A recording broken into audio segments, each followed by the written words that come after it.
Bonjour à tous, j'espère que vous allez bien. Alors dans cette vidéo, je vais vous montrer les différents packaging qu'il peut y avoir quand on achète un drone. Et je vais vous montrer les avantages et inconvénients de deux différents qui posent vraiment problème. J'ai eu beaucoup de questions dessus. Et c'est vrai que c'est pas mal de vous répondre, tout simplement. Sachant que la réponse n'est pas vraiment claire et précise, parce que c'est comme tout. C'est comme tout, voilà. 4 grands packaging différents. Donc il y a soit le RTF, Ready to Fly, ARTF, Almost Ready to Fly, le BNF et ce que j'appelle le kit. Voilà, où on monte tout soi-même. Donc qu'est-ce que c'est le RTF, le Ready to Fly? C'est en fait un kit où il y a absolument tout. Il y a tout. Il y a la radiocommande et récepteur. En fait, il y a tout prêt pour voler. Il y a le chargeur et tout. Le deuxième, le Almost Ready to Fly, il y a tout sauf la radiocommande et le récepteur. Et le BNF, c'est Bind and Fly. Donc il y a tout sauf la radiocommande. Donc il y a déjà le récepteur dedans, il suffit de binder la radiocommande au récepteur. Donc moi je vais vous comparer le Almost Ready to Fly, le ARTF et le kit, tout simplement. Parce que c'est ce qui revient généralement beaucoup dans les magasins, le RTF. Donc, oui, un petit truc, le ARF et le RTF, c'est la même chose en fait.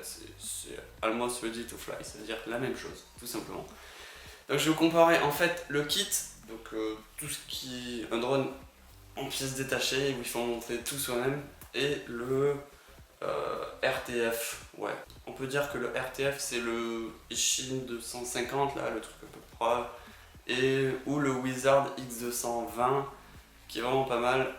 Et celui-ci, je vais vous le comparer au Real Hack X210 que l'on peut trouver en kit et se le monter soi-même, tout simplement. Le X220 Wizard et le Real Hack X210 sont vraiment à l'inverse, c'est-à-dire au niveau des avantages et des inconvénients. C'est-à-dire que le gros avantage du Wizard X220 en RTF, c'est tout simplement de voler directement, de brancher sa batterie sur le drone, d'allumer sa radiocommande et c'est bon, on peut aller voler en FPV.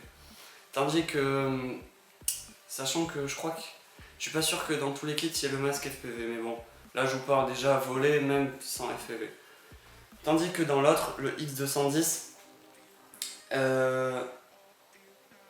l'inconvénient justement, c'est de ne pas pouvoir le brancher directement et d'aller voler. Il faut le construire de A à Z. Mais c'est comme je vais vous le dire, c'est un avantage, mais aussi, enfin c'est un inconvénient, mais aussi un avantage. Parce que le fait de le construire soi-même, ça fait quoi? On sait exactement comment il est fait à l'intérieur, et pour les réparations, ça va être 10 fois plus simple pour après. Mais du coup, avant, on met 10 fois plus de temps à le construire, à le monter. C'est l'inconvénient. Après aussi, le fait de le construire soi-même, ça fait toujours plaisir, c'est vraiment gratifiant pour soi-même, surtout pour la première fois. Après les autres fois on s'en fout, mais la première fois, c'est vrai de savoir quand c'est toi qui l'as fabriqué, t'es content quoi, t'es content de toi. Justement, l'inconvénient du RTF, c'est de ne pas le construire au début, donc c'est de ne pas savoir ce qu'il y a à l'intérieur, de ne pas savoir comment il est fabriqué, tout simplement pour pouvoir le réparer facilement après. Après, j'ai envie de dire, le choix va différer selon votre caractère. Ouais, votre caractère, aussi votre budget, parce que le prix est un peu différent. Donc si vous êtes quelqu'un qui persévère et qui est à fond dans un truc, construire son drone soi-même, je pense que ça ne posera pas un problème. Et voilà, ça va vous apprendre plein de choses. Pour autant, vous pourrez aussi acheter un RTF, hein, c'est pas de souci à ce niveau-là. Et l'inconvénient, enfin par contre, si vous êtes quelqu'un qui aime que ça aille vite et tout, de pas avoir de problème, de pas être quelqu'un qui persévère trop, d'acheter un RTF c'est un peu mieux je pense, parce que ça va vous donner le goût du vol un peu. Et après quand vous allez cracher, vous allez devoir réparer, ça va être un gros poids, parce que vous allez pas savoir du tout comment le réparer.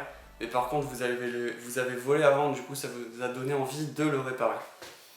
Enfin moi je vois le truc comme ça un peu. Hein. Après, moi j'ai fait le choix de le fabriquer moi-même tout simplement parce que j'avais envie de le faire moi-même. Et aussi ça m'a appris énormément de choses sur un drone et comment le fabriquer, enfin sur un quadcopter. Et comment le fabriquer, C'est vrai que si vous voulez apprendre, le fabriquer soi-même, c'est vraiment le top. Après, niveau prix, c'est vrai que construire un X210 coûte plus cher que de construire un Wizard X220. Pourquoi? Parce que tout simplement, enfin, le prix est moins cher et vous avez des composants quand même un peu de moins bonne qualité et vous ne pouvez pas les choisir.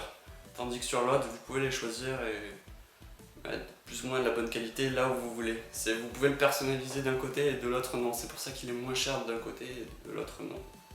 Voilà, moi j'ai un truc comme ça.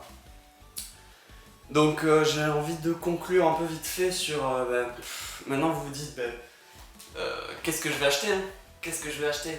C'est vraiment la question.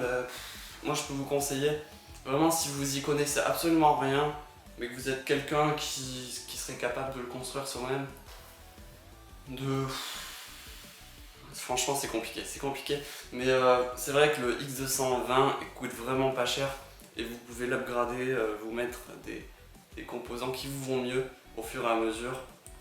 Et c'est vrai que pour les réparations il est vraiment simple à réparer, parce qu'il est exactement conçu comme un drone qu'on pourrait fabriquer soi-même, et ça c'est cool.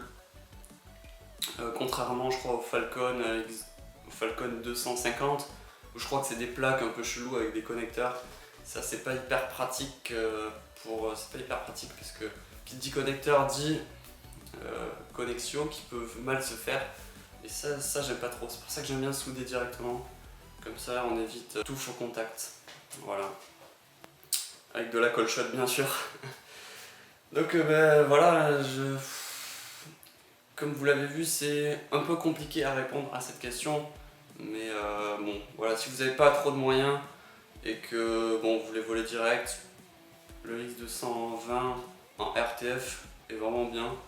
Et après c'est sûr que si vous aimez fabriquer votre drone vous-même et choisir vos composants, c'est mieux de l'acheter en kit tout simplement. Voilà, j'espère que cette vidéo vous a plu, n'hésitez pas toujours à liker, ça me fait super plaisir et ça me permet un peu de faire évoluer ma chaîne tout simplement, à partager la vidéo, à vous abonner si ce n'est pas déjà fait. En tout cas moi je vous dis merci et ciao, allez à plus, bye.